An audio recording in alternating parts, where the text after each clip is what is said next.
एक यंग साथी ने पूछा कि 5 कारण बताइए कि आपको वोट काहे देंगे। तो पहले काहे वोट देंगे उसी पर बता देते हैं। भाई हमको वोट बिल्कुल मत दीजिए, हमारे पास कोई कारण नहीं। देखिए बिहार के लोगों का दुर्दशा।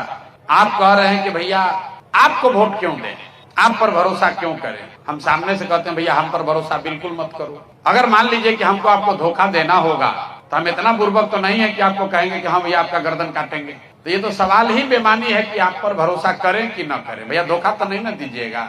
जो धोखा देने वाला है वो कहेगा थोड़ी कि धोखा दिया जाए। जो शब्द है हिंदी में विश्वासघात, उसमें विश्वास पहले है, घात बाद में है। जिस व्यक्ति पर आप विश्वास नहीं कीजिएगा वो आपके साथ घात नहीं कर सकता है, जिस पर विश्वास कीजिएगा वही घात कर सकता है। तो जन सुराज पर आपको भरोसा विश्वास करना चाहिए कि नहीं, इसका सीधा सब फॉर्मूला ये है कि मान लीजिए कि आपको कोई रोग हुआ है। चीनी के रोग आजकल घरे घर भइल बा। शोक रहे बचवा तो हमारा चीनी के रोग हो गइल बा, अभी सुधरी ना, चलब तनी मिठाई कमे खाई, 2 रोटी कम खाई, चावल ना खाई तो कम से कम उम्र बढ़। बिहार के भी दशा हुए बा। रउआ सब तरह के दवा, सब तरह के इलाज करके देख लेनी।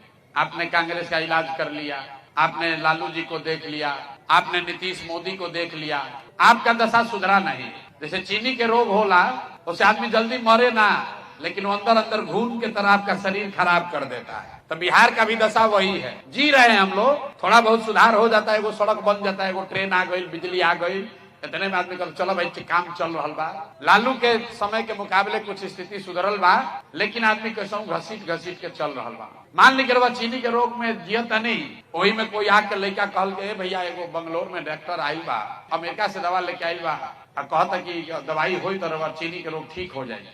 रुआ का करब, चल रे बचवा ले चलो, चल तन देख लिया जाओ। मान ली रुआ डॉक्टर क्या पहुंचनी बंगलोर, सुन के आई बानी कि अमेरिका से ही डॉक्टर दवा लेके आई बा ऐसन कि चीनी के रोग ठीक हो जाए। डॉक्टर साहब के यहाँ गई नहीं, डॉक्टर साहब कही पूरा गारंटी तो नहीं है, लेकिन 50% चांस बा कि दवाइया खाई तो ठीक हो भी सकेला, ठीक नहीं हो सकेला। तो रुआ का कहो कि चलो पहले तो देखिए ले बानी कि ठीक नहीं हो, 50% चांस बा न दो भाई, वे देख के ट्राई करता नहीं। तो जन सुराज वही नई दवा है, ठीक हो भी सकता है, खराब भी हो सकता है, लेकिन आपके पास पहले से जो 4 दल है वो एक्सपायर दवा है, उसको खा लिए, देख लिए, पचा लिए, उससे कोई फायदा नहीं। अब तय आपको करना है कि आप नया दवा ट्राई कीजिएगा कि पुरनके एक्सपायर दवा खाते रहिएगा। तो भैया एक्सपायर दवा तो कोई ना खाई, समझदारी तो यही में बाकी जो हम दवा एक्सपायर हो गई बा ओकरा के फेंकल जाओ, आ जौन नया दवा आई बा देखल जाओ शायद काम कर भी सकेला, काम ना भी कर सकेला। तो हम आपको ये दावा नहीं कर सकते हैं कि हमको वोट दीजिएगा, हमारा बात मान लीजिएगा, जन सुराज का सरकार बन जाएगा तो सब सुधर जाएगा। लेकिन सुधार हो सकता है, होने की दिशा में काम हो सकता है। तो इसलिए किसी के बात पर भरोसा करके नहीं, लोकतंत्र में जो चीज बताई गई है कि जिस पर भी आपका भरोसा हो, जिस पर भी आपका विश्वास हो, जिसकी बात अच्छी लगे उसके साथ जुड़िए, उसको वोट दीजिए, उसका सरकार बनाइए। लेकिन ये ध्यान रखिए कि वो वोट, वो भरोसा 5 वर्ष के लिए है, जीवन भर के लिए बंधुआ मजदूरी नहीं है। इसीलिए तो 5 वर्ष पर चुनाव होता है।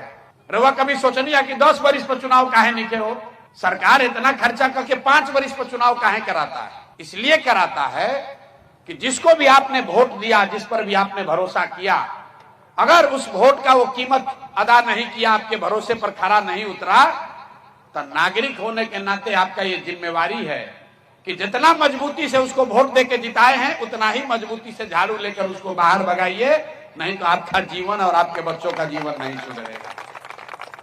एक प्रमाण बा देश में, ये देश में 5 गो राज्य ऐसा बा जहां ये देश के 1/3 संपदा, 1/3 इकोनॉमी, 1/3 धन बा। पूरा देश में 28 से ज्यादा राज्य बा, लेकिन 5 गो राज्य में 1/3 धन दौलत बा।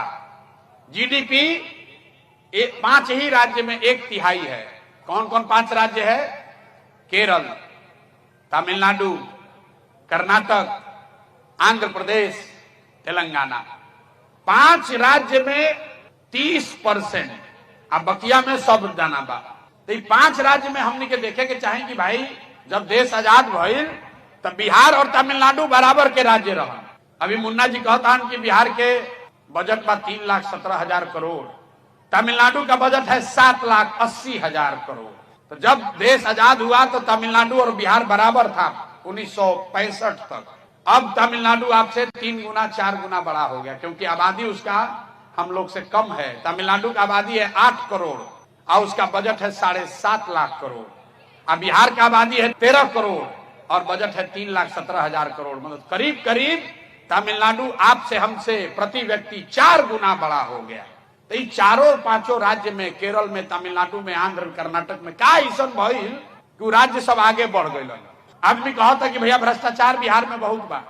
हम अपना अनुभव से बताओ तनी, सब राज्य में काम कैले बानी, बिहार से ज्यादा भ्रष्टाचार है वहाँ। ऐसा नहीं है कि वहाँ जाति नहीं है, वहाँ पर भी इतना ही जाति है जितना बिहार में जाति है। लिंगायत का नाम सुने होंगे आप, लिंगायत वोक्कालिगा कर्नाटक में है, रेड्डी कम्मा आंध्र प्रदेश में है, केरल में, तमिलनाडु में कोई ऐसा राज्य नहीं जहाँ जाति नहीं है। वहां पर भी भ्रष्टाचार है, वहां पर भी यही संविधान है। तो फिर वो राज्य में इतना तरक्की कैसे भई? तरक्की का एक ही रास्ता है, वो 5 राज्य में एक बात कॉमन है।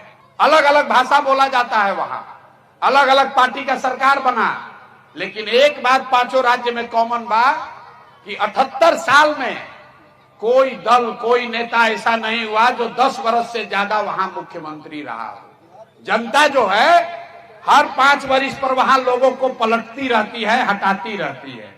अब बिहार में 35 वर्ष हो गई, लालू नीतीश से आगे हमने के देखे के तैयार नहीं की जाए।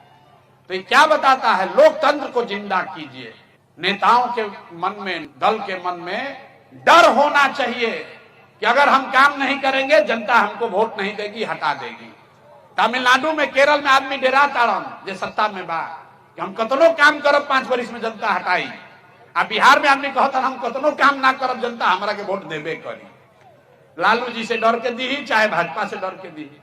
ये हम लोग के दुर्दशा का कारण है। तो जन सुराज का ये योगदान है कि हम लोग यहाँ लोकतंत्र में आपको एक विकल्प दे रहे हैं, ताकि आपको मजबूरी में, आपको मालूम है कि ये एनडीए का नीतीश कुमार आपको लूट रहा है, आपको मालूम है कि खेत के जमाबंदी में, खेत के दाखिल खारिज में पैसा लागता, रोज रोवा गरियावता नहीं, अकाल वोट होई तो आदमी कहियन के भैया कुछो कहल, लालू के तो जंगल राज से ये ठीक बाड़ा सब चलो कनिए के दो। ये हाल जे बा हमने के मुसलमान समाज के लोग बा तो कतनो गरियाली, कतनो लालू के गरियाली, लेकिन वोट हुई तो कहे ना भाई भाजपा के तो दे ना सके, चलो ही ललटेने के दिया।